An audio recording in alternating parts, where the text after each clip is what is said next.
And thanks everyone. Thanks again for joining the call here this afternoon. As Josh mentioned, my name is John Clark. I am with PCS Retirement. And today we want to talk about fiduciary best practices for plan sponsors, and specifically a presentation we like to call the 7 simple truths every plan sponsor should know. A little bit about PCS Retirement. We are an independent record keeper and third-party administrator. So to simplify that terminology, my firm here, we provide operational and compliance services for qualified retirement plans. So think about your 401ks, your 403bs. As a record keeper, I'm really doing things like maintaining the website for the employer, the plan sponsor to remit payroll contributions, run reporting. I provide a portal or a website for the employees to manage their own individual accounts. We produce all the statements, the enrollment materials. We have a call center for the employees. As a record keeper, I'm really doing all the operational aspect of the plan behind the scenes. And as a third-party administrator, it's really your compliance services. Think about maintaining the legal plan document, the annual 5500, non-discrimination testing, and then funding illustrations like profit sharing, matching contributions, and things like that. So again, PCS here, we're a record keeper and third-party administrator. And by way of background, we were founded back in 2001 by a group of tax and ERISA attorneys, really with a focus on providing a fiduciary-friendly platform for financial advisors. So back in 2001, our president and CEO, he was a practicing ERISA attorney. And at that point in time, he and his partners had been representing business owners or plan sponsors. And what they saw was a marketplace that was often littered with proprietary investments. Fees were often hidden or undisclosed to their clients, and brokers were being rewarded for pushing product rather than doing what's in the best interest of their clients. So he and his partners at the firm had the idea to create an independent, conflict-free experience for advisors to offer an investment lineup or an investment program that was completely conflict-free, independent, and in the best interest of their plan sponsors. So fast forward here to 2022, about 20 years or so. Today, we manage about 19,000 plans on the platform, roughly 850,000 participants, and give or take market activity here, we manage about 26 billion in assets today. So again, our core business is operations and compliance. We partner with fiduciary advisors like our friends at Apriem and really give them the flexibility to offer an investment program that is in the best interest of their clients. One of the things I'm proud about is our CFEX certification. And what that means is every year, a team of independent auditors come into our office and they audit our policies and procedures to ensure that we're meeting the standards of ASPA. And we're proud of that recognition because we're only one of a handful of independent providers that maintain that CFEX certification. It's something we're super proud of, and it's something that's helped us grow our business over the last 20 years or so. So in addition to the nuts and bolts, the record keeping, the administration, our core business here, a lot of what I do and what my partners do is really educate our clients, our plan sponsors, and our prospective clients on what it truly means to sponsor a retirement plan for your employees, what it means from a roles and responsibilities perspective as a fiduciary to the plan, and also what type of liability you're exposed to by making the decision to sponsor a retirement plan for your employees. What I've seen over the last 11 years or so doing this, and I've worked here my entire career, is I see an industry or the retirement plan space in general, that plan sponsors don't necessarily understand all their roles and responsibilities, and at the same time, what type of liability that they're exposed to. So next slide. Yep, next slide. For a long time, longer than I've been doing this industry, the retirement plan space, has really been a sales or transactional model. And what I mean by that is, years ago, you'd have a broker, an advisor come in, they would set up a retirement plan for a company, they would do the enrollments, get the payroll up and running, and really after that, it was maybe on cruise control, so to speak. There hasn't been a lot of time dedicated to educating the plan sponsor who sets that plan up on what it truly means to sponsor that plan for their employees. They maybe brush over a lot of the roles and responsibilities from an investment and an administrative perspective. They may brush over some of the liability that comes along with sponsoring that plan for the employee. And again, a lot of what I do is help educate our clients on what those roles and responsibilities are, what type of liability they have, And while things have gotten better over, the last 20 years or so, things like 408b2 in 2012, where basically now service providers like myself, other record keepers, TPAs, advisors, are now required to actually disclose their fees for the services provided. Believe it or not, prior to 2012, you weren't actually legally obligated to disclose all of those fees to your clients and to the participants. Regulations have gotten things better. They've gotten more transparent, but there's still a ways to go. And remember what I said up front, we were founded by a group of tax and risk attorneys with a focus on being completely transparent and independent from an investment perspective. And more importantly for the client, or as important, we've been fully transparent from a fee perspective. And that's certainly where the industry has gone. 408b2 in 2012 kind of confirmed what we were thinking up front. And while things have gotten better over the last 10 years with 408b2 and 404a5, it still is an industry where everything is not as clear as I would expect it to be to the client. So things have gotten better, but I still think there's a ways to go. Now, definitely today I want to talk about roles, responsibilities. I want to talk about liability in terms of offering a plan, but I certainly don't want to overcomplicate this for everyone. I'm a big believer in keeping things simple and straightforward. So we'll talk about roles, responsibilities, and we'll also talk about how you can delegate certain responsibilities and ultimately reduce liability in terms of offering a plan, and what we like to call, again, the 7 simple truths here. So let's kind of go through what those 7 simple truths are. Number 1, you are a fiduciary. So by nature of making the decision to sponsor a retirement plan for your employees, you are going to be held to a fiduciary. You're going to be held as a fiduciary, excuse me. What that means is you need to act in the best interest of the plan and the participants. You can delegate your fiduciary responsibilities. So we'll talk about your roles, responsibilities, your liability, but we're going to talk about how you can delegate that as well. You need to understand all of the fees associated with the plan. This one's a no-brainer and probably very obvious to everyone, but you need to understand all of the fees for everyone that's associated with the plan. You need to ask the right questions. You need to be benchmarking your service providers, your advisor, your record keeper TPA, your custodians. You should also be maintaining an investment policy statement, or what I'll call an IPS. For those of you on this call today that sponsor a retirement plan and don't know what an investment policy statement is, we'll talk about that today. Don't worry, we'll help you get straight or corrected moving forward. But in addition to maintaining an investment policy statement, you should be forming an investment committee in our experience here. So we'll talk more about the IPS itself, the investment committee, and then finally, monitoring your plan. Again, probably pretty obvious, but we'll talk about monitoring as well.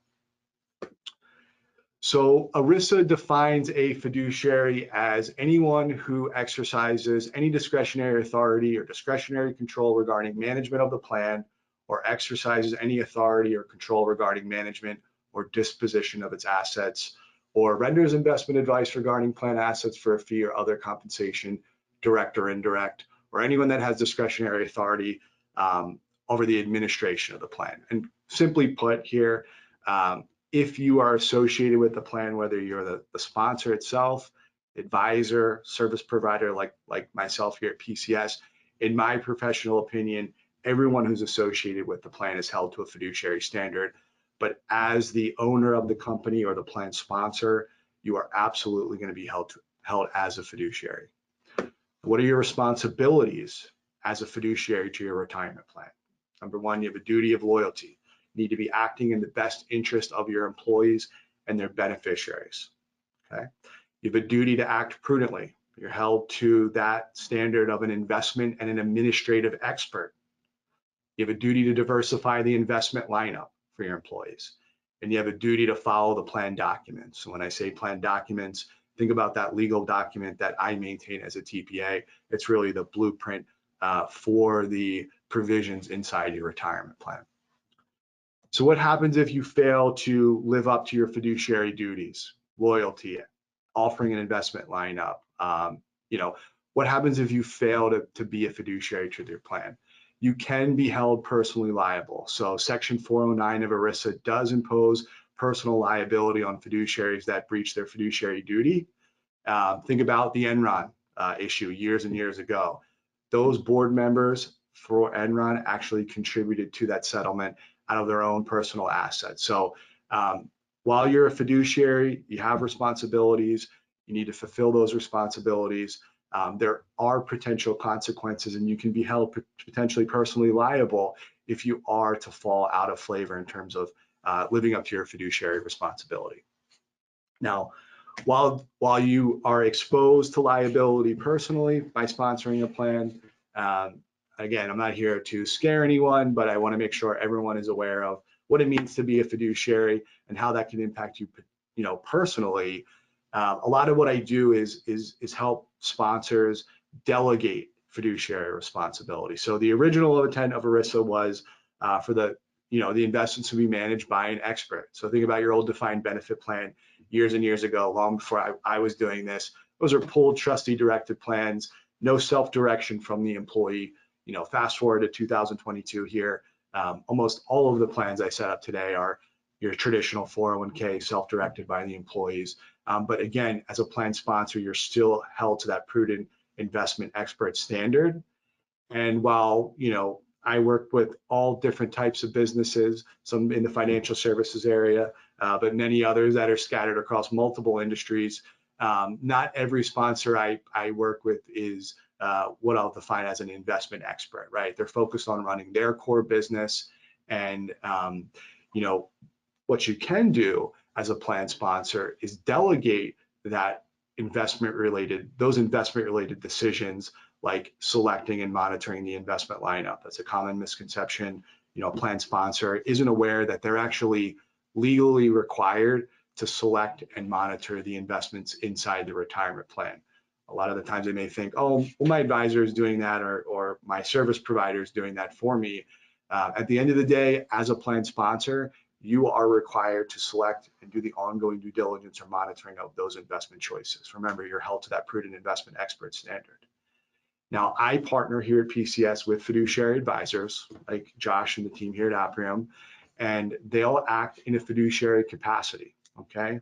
And when they act in a fiduciary capacity, they're basically allowing the business owner or the plan sponsor to shift some of those responsibilities of selecting and monitoring the investments. They're able to shift those responsibilities from the plan sponsor over to the investment advisor, right? So if I'm a plan sponsor and I don't want to worry about the investments, I can partner with a fiduciary advisor who's either going to assist me with those investment related decisions and act in what's called a co-fiduciary capacity, or I could be working with an investment advisor who's going to act as a complete discretionary investment advisor and completely offload those responsibilities from me. Now, when I'm a sponsor and I'm offloading responsibilities to a third party, a professional investment advisor, now I've taken those responsibilities off my plate. And more importantly, from a liability perspective, my liability is coming down as well. Because if I'm shifting those roles of monitoring the investments to an investment advisor, now that investment advisor has skin in the game, they're going to be acting as a co-fiduciary, or they're going to be taking complete discretion away from the plan sponsor, and they're going to do the selection and ongoing due diligence of the investments. So you certainly can do it from an investment perspective by working with a fiduciary advisor. You can do it the same thing from an administrative perspective. So, not only as a plan sponsor are you required to monitor the investment choices, make sure that those are prudent for the plan, but you're also responsible for things like, loan and distribution approval, signing the annual 5500 and filing that with the Department of Labor. You're required to send out fiduciary notices. Those are also items that you can delegate to a third party, and you can retain what's called a 316 administrative fiduciary, who is going to take the responsibility of those administrative functions away from you. And they're going to take those responsibilities in writing. And they're going to take, more importantly for you, the liability associated with administrative duties and responsibilities. So we can delegate or reduce liability both from an investment perspective we can do the same thing from an administrative perspective with an outside fiduciary. So essentially the plan sponsor is meeting their fiduciary responsibility by delegating to a professional.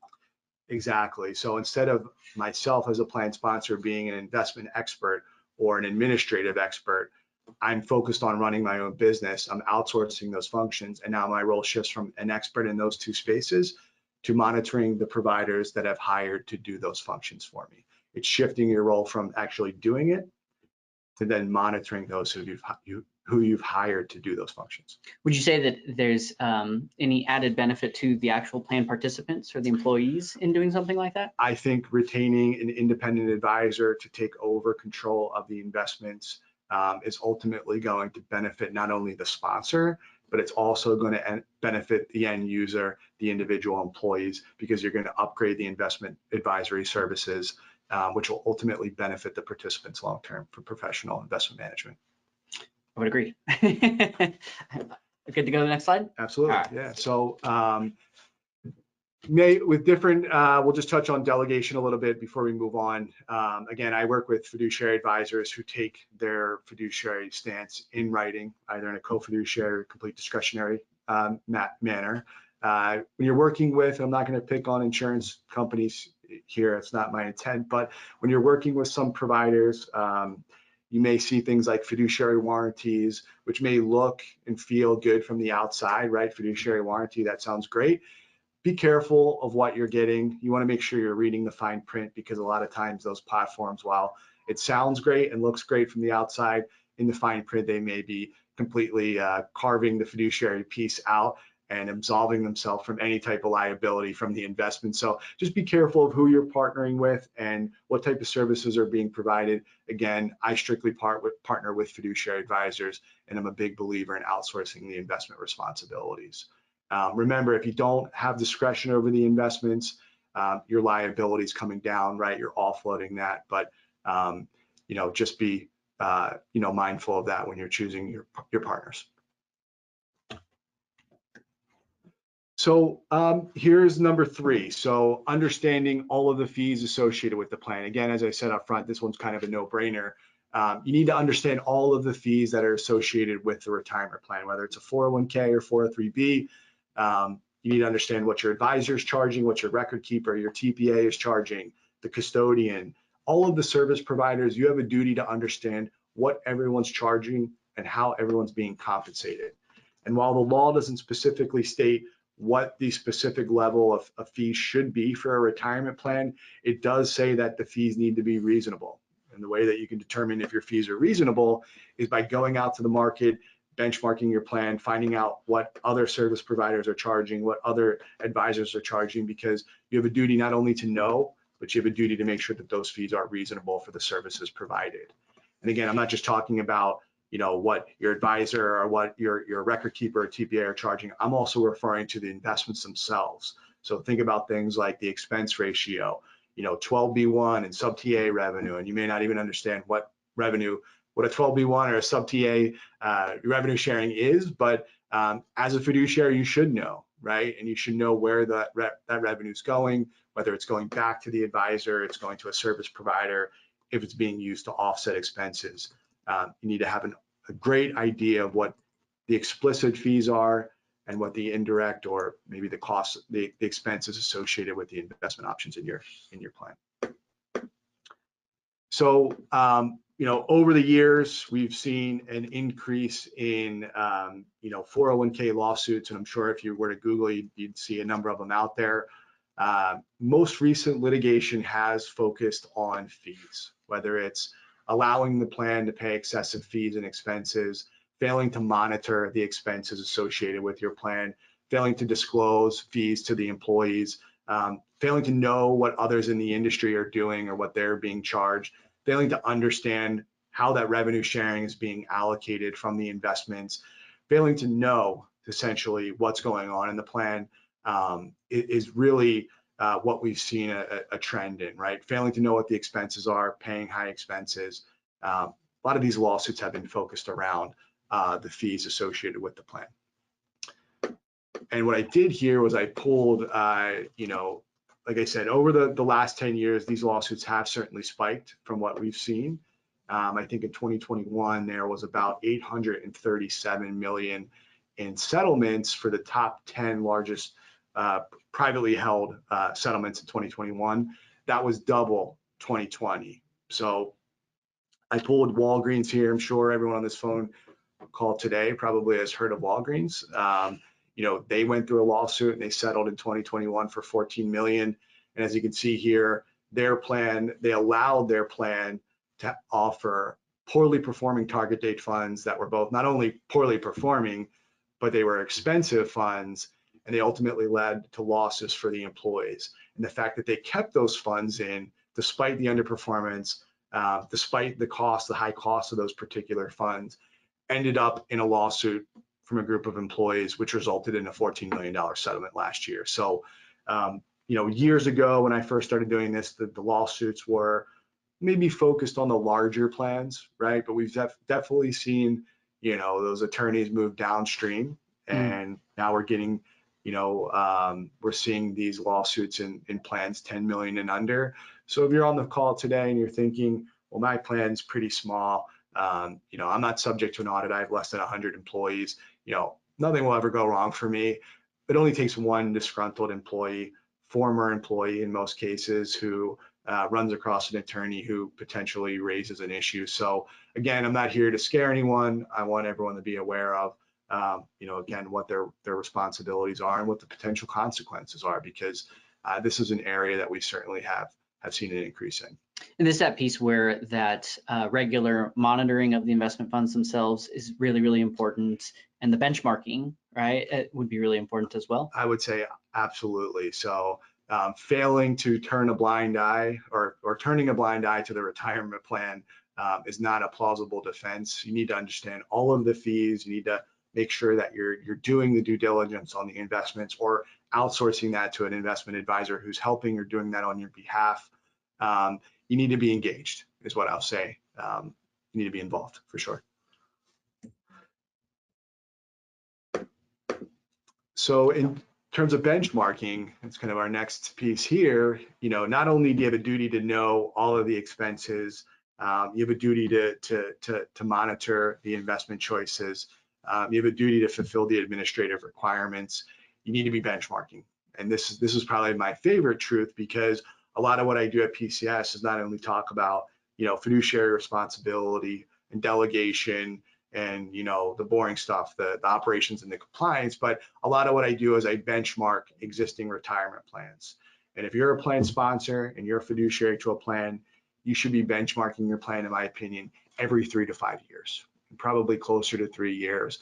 But I always say every 3 to 5 years on average. Now, when you're benchmarking, you need to make sure that you understand, again, all the fees, all of the investment choices. You have a duty to know, and you have a duty to go out and benchmark, what your record keeper's charging, what your advisor is charging. You need to benchmark the investments. It doesn't matter if you're working with a household name, you're working with an independent provider like myself, or you're working with a low-cost provider. You need to be benchmarking, right? That's part of your fiduciary responsibility. And while benchmarking does take some work, everything in life takes some effort, it's not overly complicated, right? You need to be taking, a look at those investment choices. And what I do is I'll analyze those investments and see how they stack up against, similar types of investments. We'll look at the expenses, the performance. We'll do the same thing on what your service providers are charging. We'll actually compare those with the industry and the peer group, similar size plans. And when we go through these benchmarking exercises, even if the sponsor up front is like, everything's great, but we'll go through this exercise. A lot of the times we uncover, maybe some costs or fees that are coming out of the plan, which, they just didn't necessarily know were coming out, right? And again, one of your responsibilities to know how the fees are being processed and who's getting what. So when we're going through these exercises, there's a lot of discovery, and it almost always results in either the plan sponsor going back to their provider and maybe getting a fee concession. Potentially they may find out that they've been paying someone for the last 5 years and didn't necessarily know those fees were coming out. But it always usually ends up benefiting the plan sponsor whether it's in upgrading the investments, reducing costs, maybe changing service providers. And really at the end of the day, if you go through a benchmarking exercise and the investments look great, your service providers, their fees are reasonable for the services being provided, everything looks good. Well, as a fiduciary to your retirement plan, now you can take that benchmarking exercise, you can tuck it away in your fiduciary file, and you can sleep well at night, right? You've fulfilled your obligation by benchmarking your plan, benchmarking the investments, and benchmarking the service providers. And so if we're already working with you, if you're already working with us on your plan, this is something that we do with you. So we'll go through that benchmarking analysis or process with you on a regular basis. So you're not left doing it on your own. However, if we're not already working together, John, is that something that we offer to folks that have their own plans and they need to benchmark? Absolutely, yeah. So for any prospective clients, anyone on this call today, honestly, that has a plan and wanted to go through a benchmarking exercise, again, there's not too much that I would require from you. Basically, just collecting some fee disclosure, some basic plan information, and then we run complementary benchmarking analysis. All right. So we good to jump forward? Yeah, right, for sure. So, and again, when we go through those benchmarking exercises, we look at the investments, we look at your service providers, we compare those. You basically compare your plan with their peer group. So plans of a similar size in terms of the assets and the number of employees. And then we compare your plan against everyone else out there in the same industry. So if you're a dentist, we stack your plan up against every other dentist to show you how your plan and your benefit package to your employees compares with every other dentist out there. So when you go to take their employees over. So remember retention or maybe attracting new hires, I guess. That's right. Yeah. That's right. Attracting new talent. Yeah. So here's one that an investment policy statement or IPS. Here's an area where when I'm talking to a lot of clients, this one is usually a gap. So if you don't know what an investment policy statement is or IPS, it's really your blueprint for how you as a plan sponsor or a fiduciary are not only selecting the investments for your employees, but how you plan on doing the due diligence or the ongoing monitoring of those investment choices. So again, if you're a sponsor on this call today and you never heard of an investment policy statement or you're not sure if you have one and you're working with an advisor, potentially that advisor is doing that for you, but ultimately remember, all of this comes back to you as the plan sponsor. It's your obligation to offer a diversified lineup. It's your obligation to pick the investments, do the ongoing due diligence, and demonstrate that you're doing the ongoing due diligence. If you were to partner with a fiduciary advisor like Josh and the team at Apriem, that's something that they assist their clients with. But if you're not working with a fiduciary advisor, ultimately, this is something that you should be doing. And again, this IPS is going to spell out the investment program. It's going to determine how you plan on screening those investments on whatever frequency you choose to do that, whether it's quarterly, semi-annual, or annual. This is really your guidebook in terms of how the investments are managed. All right. And again, working with an advisor who's acting in a fiduciary capacity is a great way to shift the responsibilities of selection of the investments and the ongoing due diligence. You can shift that to an investment advisor, and also the liability will be shifted to that advisor as well. And again, if you're working with a fiduciary advisor, an IPS is something that they should be able to assist you with. At the same time, kind of the investment committee kind of ties in my opinion, with an investment policy statement. So again, an investment committee is a gap I see, and in my opinion, as a best practice, as a plan sponsor or fiduciary, you should be forming an investment committee.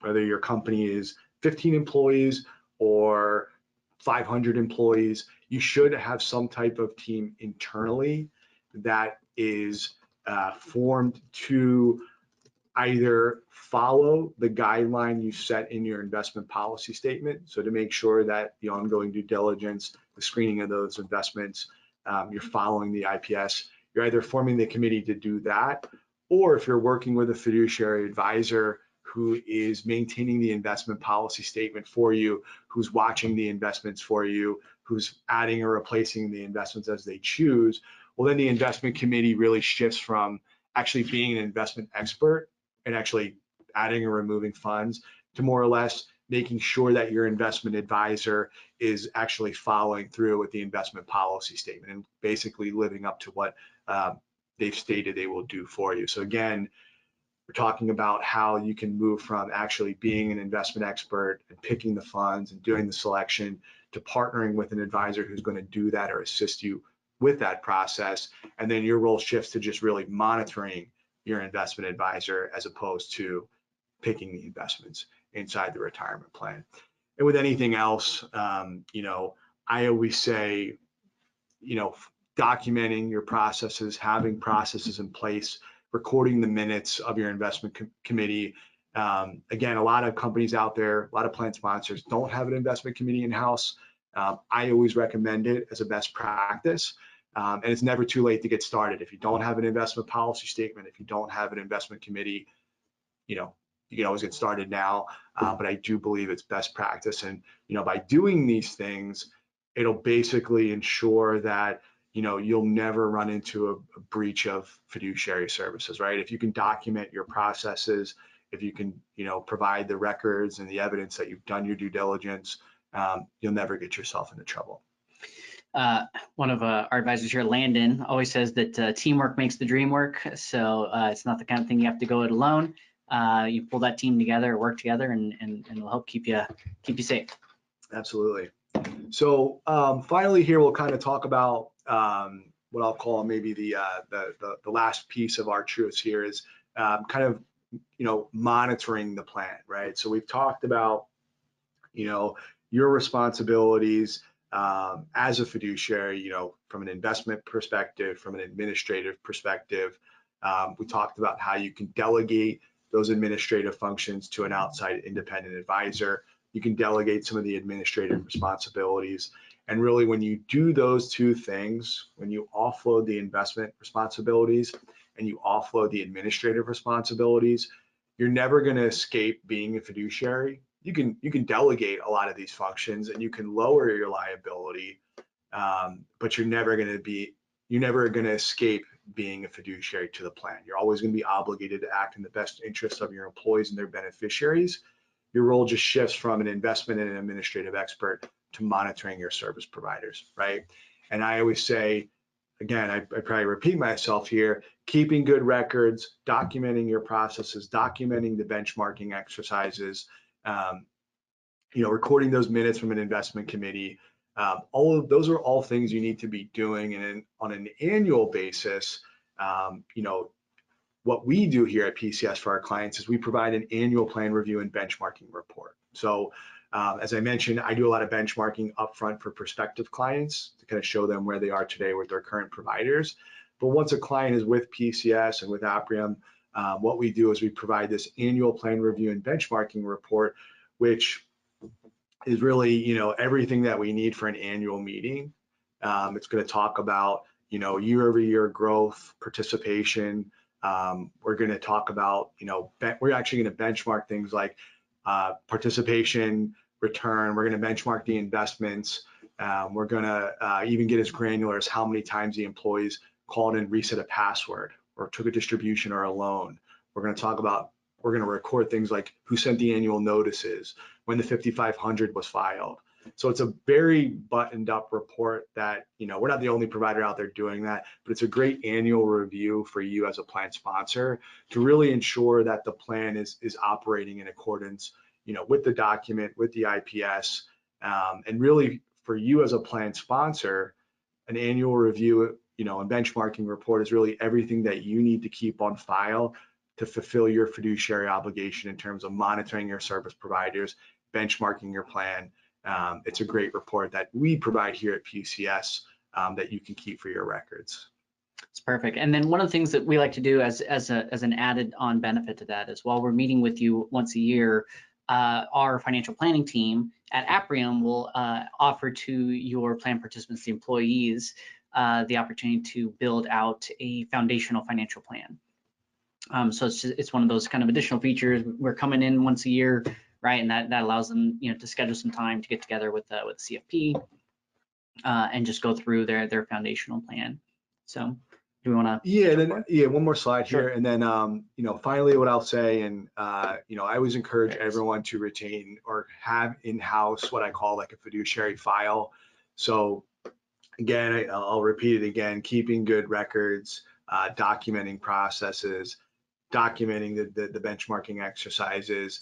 You want to make sure that you have a file internally that has like all of your plan documents, statements, historical 5500s, enrollment materials, the investment policy statement, minutes from the investment committee, annual reviews that you've gone through or you have on file. You want to have a fiduciary file in-house because again, if you're not a plan that's subject to an audit, you're a smaller, maybe less than 100 employees, maybe less than 50 employees, and you're saying, well, I'll never be audited. I'm not big enough to be audited.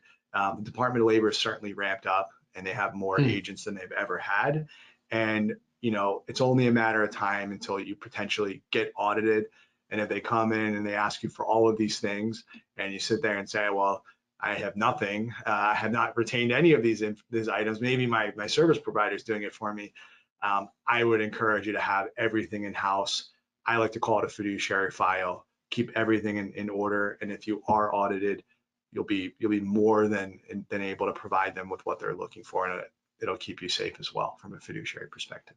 So is this something that the PCS helps plan sponsors to do and maintain? So we maintain a lot of this information in their portal for them, in addition to what we do in terms of giving them a portal with a lot of this information, a lot of these documents. Again, ultimately as a sponsor, I would take that one step further and have something in-house where, not only do you have everything that's made available from PCS and from your advisor, but you're keeping everything internally. But yes, we definitely support our clients in this capacity. So essentially it's all available through their own portal with PCS, but then you could download it, save it, on your own server or print it out if you wanted printed versions and have hard copies or something along those lines. So backups, right? For sure, for sure. So yeah, with that, we can kind of open it up to any questions, anything that needs to be clarified, comments. Perfect. So just as a reminder, for those of you, if you do have any questions that you want to get submitted, we'll go ahead and open up the Q&A now. It does have to get, all your lines are muted, so you do have to submit the question in the toolbar, and then we'll go through it now. So it looks like we do have one here. It says, as a nonprofit, would the investment advisor be able to present to the board at our annual board meeting? Would this suffice for due diligence as a fiduciary? Would the investment advisor present? My guess would probably be on like the benchmarking. Yeah, so whether you're nonprofit, a for-profit, here at PCS, we provide, as I mentioned earlier, that annual plan review and benchmarking report. That's going to be available for 401ks and 403bs. It's going to have the same information. That's something that we'll provide at the end of the year for an annual meeting. And in terms of you as the plan sponsor, that report again is going to have everything that you need to fulfill your fiduciary obligation as a plan sponsor. In terms of the advisor, presenting on site, I would probably defer to the advisor to make sure that they'll be there at that meeting. But yes, to answer your question, that review that we provide is available for both for-profit and nonprofits, and it will have everything that you need, to fulfill your fiduciary obligation. Perfect. And you know who you are. You can just call us. We'd be happy to come and help.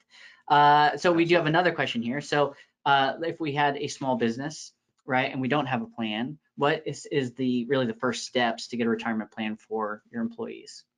Yeah, so if you're a business owner that does not have a plan today, if you're here in the state of California, there's a mandate, what's called Cal Savers, which actually we're hitting an important deadline tomorrow with June 30th.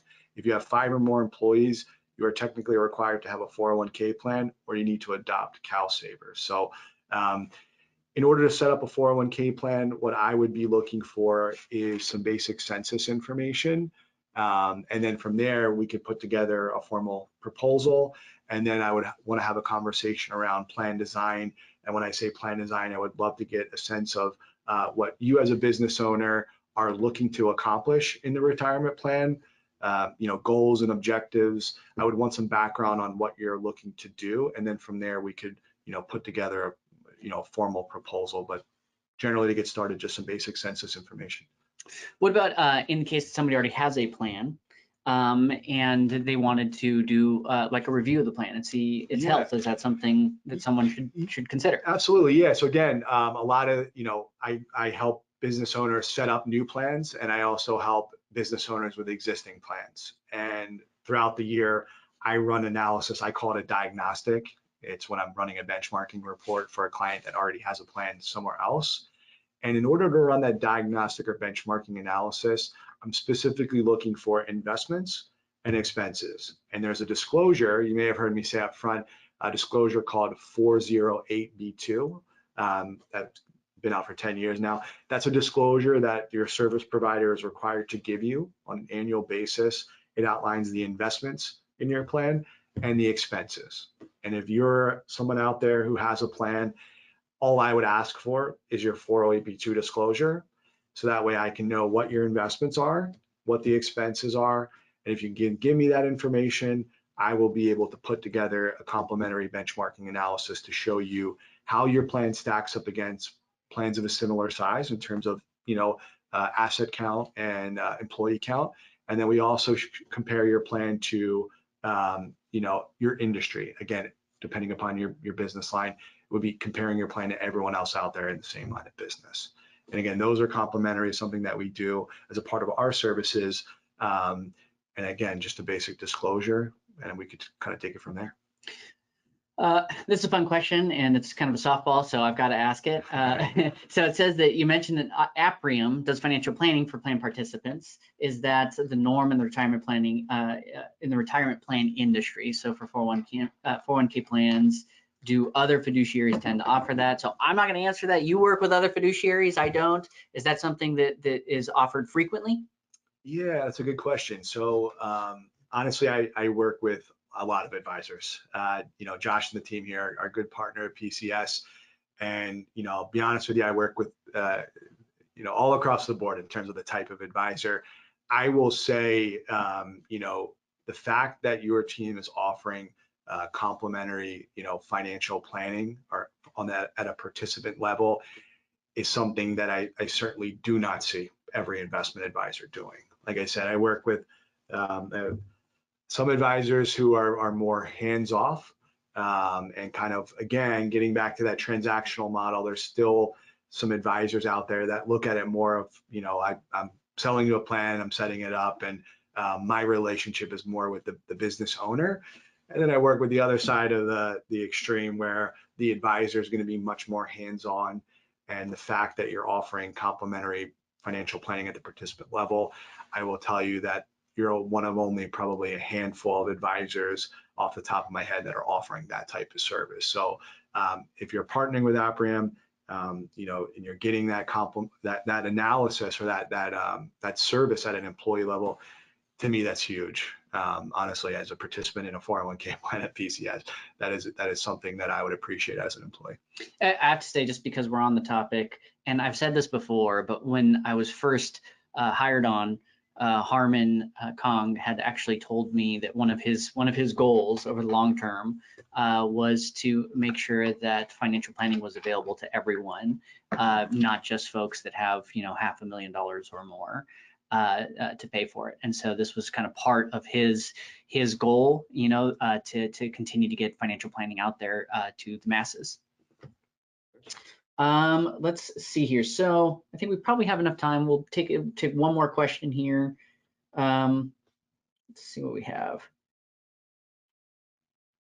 Oh, this question's about, how difficult is it to move a company plan from one TPA/advisor to another?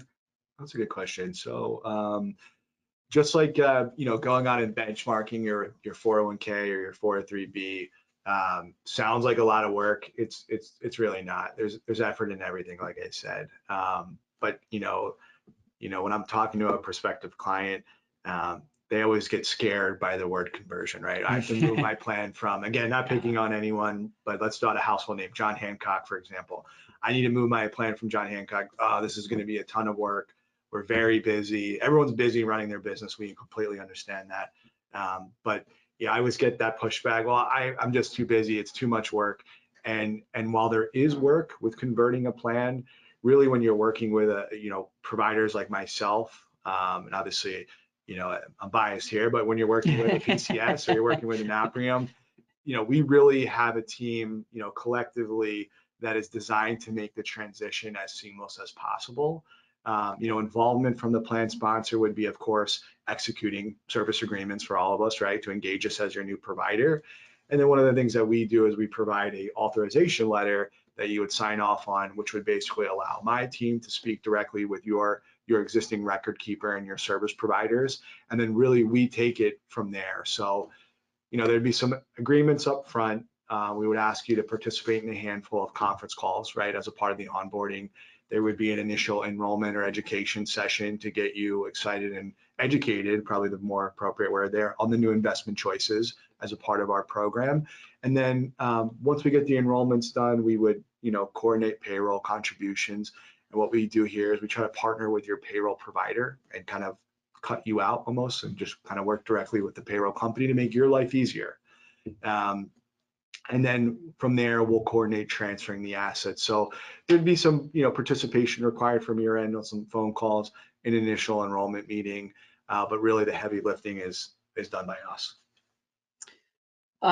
Okay, I think that about finishes up the questions that we have here. So before I lose everyone, just a couple of last notes. We do have our next webinar coming up on July 27th, and it's Medicare Essentials. Of course, we will be sending out a blast email invitation to everyone like we do every month. However, if you want to get a jump start on it, all you would do is go to our website, apriem.com, click on the resources tab. You'll see educational webinars as one of the options in there. Once you reach that page, you'll just click the big green button to register for future events, and you'll be able to find that Medicare Essentials as well as the calendar for the rest of the events that we have for the remainder of the year. And then also, when the webinar finishes, you should get an opportunity to fill out our survey. We do encourage you to fill out the survey. Let us know if there's anything that we can do better, any other topics that you want to hear about moving forward, or if you'd like to get together just to review your portfolio or build a personal financial plan. That's an option you can select in the survey as well.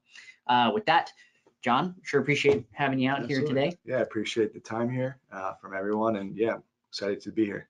And thank you to everybody for joining us again. We'll see you next month. Take care.